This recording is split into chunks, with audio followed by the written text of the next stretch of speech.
जय हिंद दोस्तों, स्वागत है आपका हमारे चैनल इंडियन डिफेंस एनालिसिस में, जहां आपके लिए लेकर के आते हैं इंडियन डिफेंस की टॉप अपडेट्स को। और आज के अपने इस वीडियो में हम बात करने वाले हैं T90 भीष्म के बारे में। हम जानेंगे कि T90 भीष्म कितना ताकतवर है और कैसे भारत अपने इन T90 भीष्म को अपग्रेड कर रहा है और इन्हें सुपर भीष्म में कन्वर्ट किया जा रहा है। तो आइए आज के अपने इस वीडियो में हम इसी विषय पर बात करेंगे। दोस्तों, T90 भीष्म टैंक भारतीय सेना के सबसे खतरनाक कहे जाने वाले वेपन्स में से एक है। ये टैंक 46.5 टन वजनी है और इसको पावर करने के लिए 1000 हॉर्स पावर का जो इंजन है वो इस्तेमाल किया जाता है।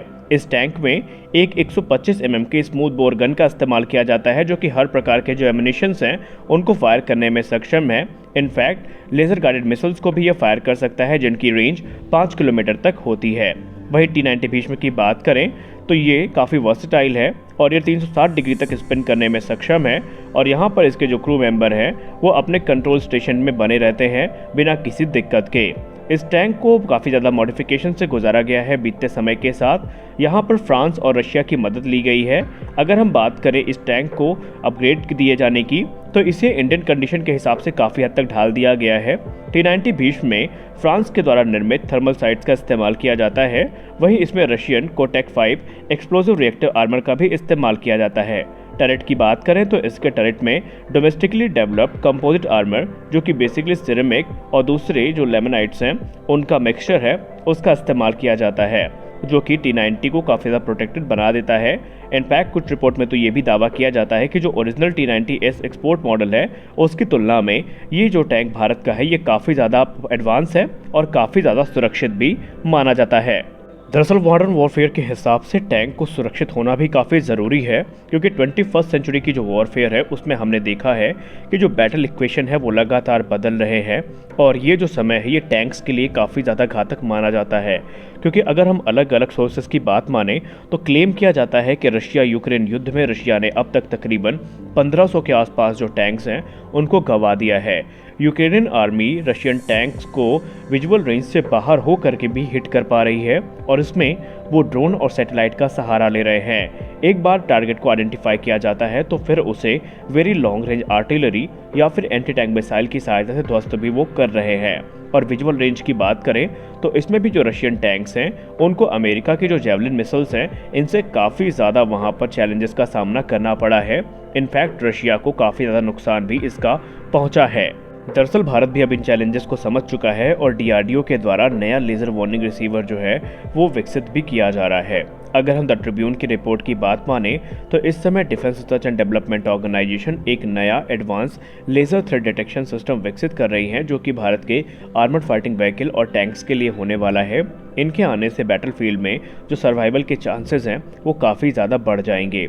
इसके पहले भी laser science and technology centre के द्वारा एक laser threat detection system Arjun tank के लिए विकसित किया गया है और अब माना जा रहा है कि ये जो सिस्टम है इसमें काफ़ी एडवांस सेंसर और जो प्रोसेसिंग यूनिट्स हैं उनको आर्मर्ड व्हीकल और टैंक्स में रेट्रोफिट किया जाएगा और इससे जो हमारे आर्मर्ड कॉलम्स हैं या टैंक्स हैं ये काफ़ी ज़्यादा सुरक्षित भी बन जाएंगे। दरअसल ये जो सिस्टम है ये एनिमी के द्वारा इस्तेमाल किए जाने वाले किसी प्रकार के लेज़र, फिर चाहे वो डिटेक्शन के लिए हो या टारगेट एक्विजिशन के लिए हो, उनको तुरंत डिटेक्ट करेंगे और क्रू मेंबर्स को इसकी जानकारी देंगे ताकि वो उचित काउंटर मेजर का इस्तेमाल कर सकें।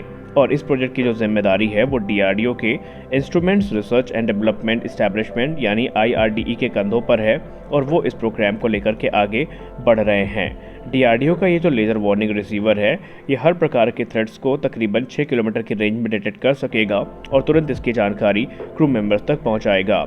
इसमें टोटल 4 सेंसर्स होने वाले हैं, जो कि व्हीकल के टरेट में अलग अलग जगहों पर प्लेस किए जाएंगे और इसके चलते जो 360 डिग्री की कवरेज है वो प्रदान करेंगे ये, और किसी प्रकार के खतरे की स्थिति में इसकी जो संपूर्ण जानकारी है वो क्रू मेंबर्स तक पहुंचाई जाएगी। दरअसल ये सिस्टम काफ़ी एडवांस होंगे, क्योंकि थ्रेट को डिटेक्ट करने के बाद ये ऑडियो और विजुअल जो वार्निंग है वो क्रू तक पहुंचाएंगे और उसके बाद थ्रेट को कैसे काउंटर करना है, उसका कैसे उसको वहाँ पर न्यूट्रलाइज करना है, इसका डिसीजन वहाँ पर जो मेन अधिकारी होगा टैंक के अंदर यानी जो कमांडर होगा वो डिसाइड करेगा कि कैसे टैंक को उस संभावित अटैक से बचाना है। वहीं इंडियन टैंक्स की इफेक्टिवनेस को बढ़ाने के लिए एक बड़ा कदम भी उठाया गया है।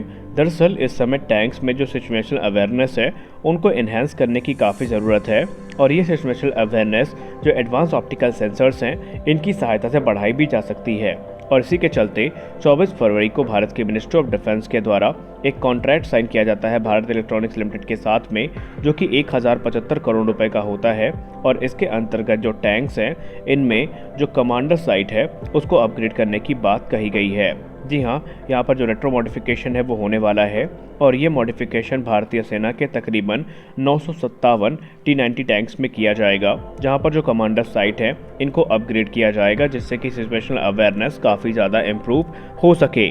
इंडियन आर्मी की रिक्वायरमेंट के आधार पर defence research and development organisation और भारत इलेक्ट्रॉनिक्स लिमिटेड इस समय एक नई mid wave thermal image based sight को विकसित कर रहे हैं और डिज़ाइन कर रहे हैं, जो कि मौजूदा जो साइट्स हैं इनके रिप्लेसमेंट के तौर पर देखी जा रही है। और इसके लिए MKU लिमिटेड जो कि एक प्राइवेट डिफेंस फर्म है, इसको ट्रांसफ़र ऑफ टेक्नोलॉजी प्रदान करी गई है ताकि ये T90 टैंक्स के जो ड्राइवर नाइट साइट है उसको भी इम्प्रूव कर सकें। और ये जो टेक्नोलॉजी ट्रांसफ़र की गई है ये फरवरी 2022 में करी गई है और इस क्षेत्र में काफ़ी बड़े जो कदम हैं वो उठाए भी गए हैं। अब अगर हम कमांडर साइट के स्पेसिफिकेशन की बात करें तो ये कमांडर साइट एक थर्मल इमेजर के साथ में आएगी, जो कि 8 किलोमीटर की दूरी में चाहे दिन हो या रात हो वहाँ पर टारगेट को डिटेक्ट करने में सक्षम होगी। वहीं इसमें एक नया लेज़र रेंज फाइंडर इस्तेमाल किया जाएगा जो कि 5 किलोमीटर की दूरी तक किसी भी टारगेट को एक्यूरेटली डिटेक्ट कर सकेगा। वहीं इसकी जो कैपेबिलिटी है उनको काफ़ी हद तक इन्हेंस किया जाएगा ताकि लॉन्गर रेंजेस में जो टारगेट हैं उनको डिटेक्ट किया जा सके और एंगेज भी किया जा सके। इसके अलावा इसके बैलिस्टिक सॉफ्टवेयर और LRF में काफ़ी करेक्शन किए जाएंगे। जो कमांडर होगा T90 भीष्म का, वो लंबी दूरी में जो टारगेट है उसको डिटेक्ट भी कर सकेगा, एंगेज और न्यूट्रलाइज भी कर सकेगा, वो भी काफ़ी अच्छी एक्यूरेसी के साथ में। हमारे जो इंडिजिनसली डेवलप्ड साइट्स हैं ये काफ़ी अच्छा परफॉर्म करेंगी, इसकी पूरी उम्मीद है। और जो अभी तक टेस्ट आयोजित हुए हैं उसमें ये चीज़ साबित भी हुई है कि हम इस तरह की जो उन्नत टेक्नोलॉजी है उनको विकसित करने में सक्षम है, जो कि हमारे टैंक की कैपेबिलिटी को काफ़ी ज़्यादा यहाँ पर इम्प्रूव करने वाली हैं। कमांडर साइट के अलावा सिमुलेटेड टेस्ट एंड इंटरोगेटर किट जो कि T90 टैंक की है उसकी टेक्नोलॉजी को भी ऑप्टो इलेक्ट्रॉनिक्स फैक्ट्री को ट्रांसफ़र किया गया है, जो कि इंडिया ऑप्टल लिमिटेड की एक यूनिट है जो कि देहरादून में स्थित है। और ये जो किट है, ये जो गाइडेड वेपन सिस्टम है T90 टैंक के, उनकी रेडीनेस को चेक करने में काफ़ी मददगार साबित होगी। इसको IRDE जो कि DRDO की लैब है उसके द्वारा डिज़ाइन और डेवलप किया गया है।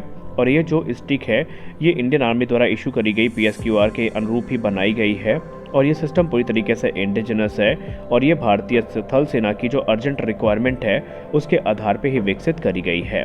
तो आज के अपने इस वीडियो में हमने बात करी T90 भीष्म के बारे में और हम आशा करते हैं कि हमारी ये वीडियो आपको अच्छी लगी होगी। वीडियो अच्छी लगी तो वीडियो को लाइक करिए, नए हैं तो चैनल को सब्सक्राइब करिए। मिलते हैं अपने अगले वीडियो में, तब तक के लिए जय हिंद।